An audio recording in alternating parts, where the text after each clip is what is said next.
Good evening, I'm John Carter and welcome to Poland Daily. The Polish aerial company Polski Koleje Liniowe, or PKL, is being taken over by the Polish Development Fund. Regaining control of PKL, which manage, among others, the cable railway to Gubałówka and Kasprowy Wierzch, was one of Law and Justice Party's election promises. Despite protests, the company was sold to the foreign fund, Mid-Europa Partners, by the previous Civic Platform government. PKL is the largest and oldest operator of cable trams and mountain lifts in Poland. It has 7 centres in the Tatras and Beskid Mountains, including Kasprowy Wierzch and Gubałówka in Zakopane. In addition, PKL has a chairlift for Butorowy Wierzch and lifts in Krynica, Szczawnica, Zawoja and Żywiec Międzybrodzie. Dla nas ta inwestycja, For us, this investment, this wonderful Polish project, is witnessing Polish history being made. It was 82 years ago that this cableway was constructed. 70 to 80% of the heavy equipment was transported on the backs of Polish workers to the top of the mountain. There were about 1,000 workers. Somebody told me this is like silver estate being returned to Poland. I think it's Poland's national diamond, not only silver, just simply a priceless national treasure. Polish aerial mountain tram lines are back. We did it. We fulfilled the next election promise. We promised that the main treasures, the great Polish projects, must have Polish ownership. They must return to Polish hands. Również turystom wszystkim. The Polish press agency, in cooperation with the Polish Facebook division, has organised a social initiative which aims to tackle the plague of fake news on the internet.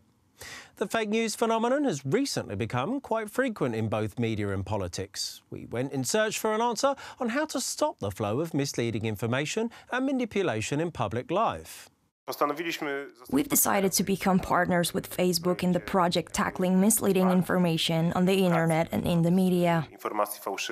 Wojciech Szurmacz, the CEO of the Polish press agency, argues that this cooperation will make it possible to take on the issue of fake news in 2 ways. The Polish press agency will produce reliable information, easily checkable for authenticity, and Facebook will focus on taking on manipulative news and fake accounts. In my opinion, full cooperation with these websites guarantees solid results. Of course, it's impossible to get rid of misleading information entirely, because rumors, lies, and deceit have existed for centuries. This is what we're trying to tackle. The internet has allowed rumors and fake news to spread instantaneously. Often just being reasonable and carefully going through news is enough to determine the quality and accuracy of information. Paying attention to details like the title, date, author, or source of information can be very helpful in analyzing the content we find on the internet.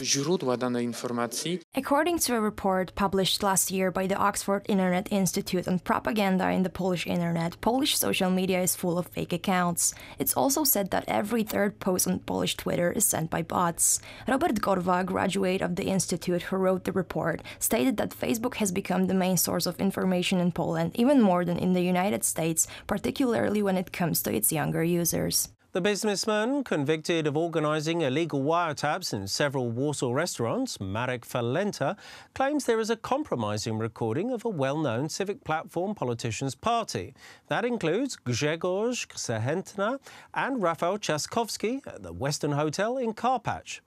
Both politicians have denied the claim. Falenta informed about the alleged recordings last Friday. I heard there is a sex tape from the western city in Karpacz with cowboys Trzaskowski and Schetyna in leading roles. On it, PL, have you shown it?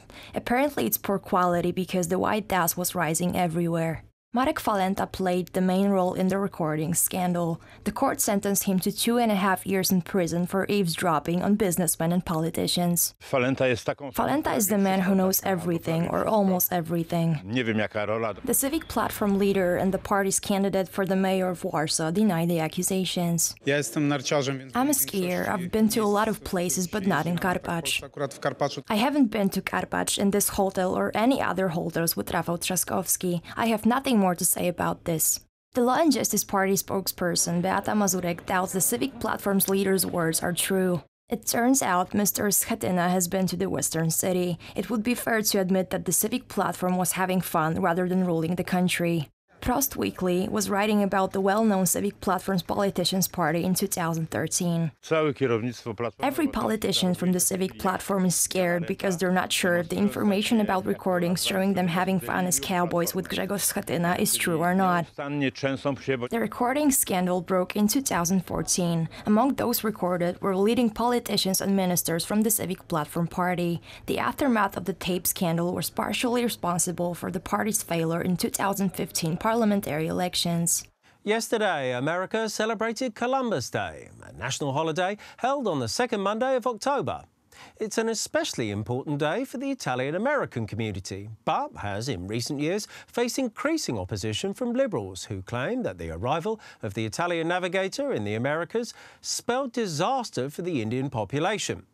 The anti-Columbus campaign has gone so far in Los Angeles as now replaced the holiday with an Indigenous Peoples Day. Los Angeles has celebrated Indigenous Peoples Day for the first time after the City Council decided to scrap Columbus Day last year. Sentences in the Seafarer's Logbook on the native population are treated as evidence for imperialism. Some, such as the following, are considered particularly damning. They do not bear arms and do not know them, for I showed them a sword, they took it by the edge and cut themselves out of ignorance. They would make fine servants. With 50 men we could subjugate them all. Some tribal leaders have welcomed the change. It's something that it's been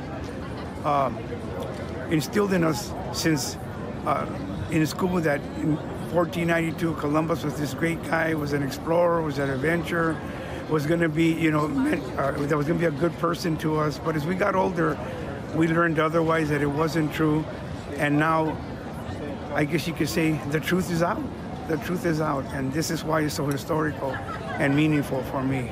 Representatives of the Los Angeles City Council participated in a run to honor the Indians. However, not everybody is ready to condemn Columbus.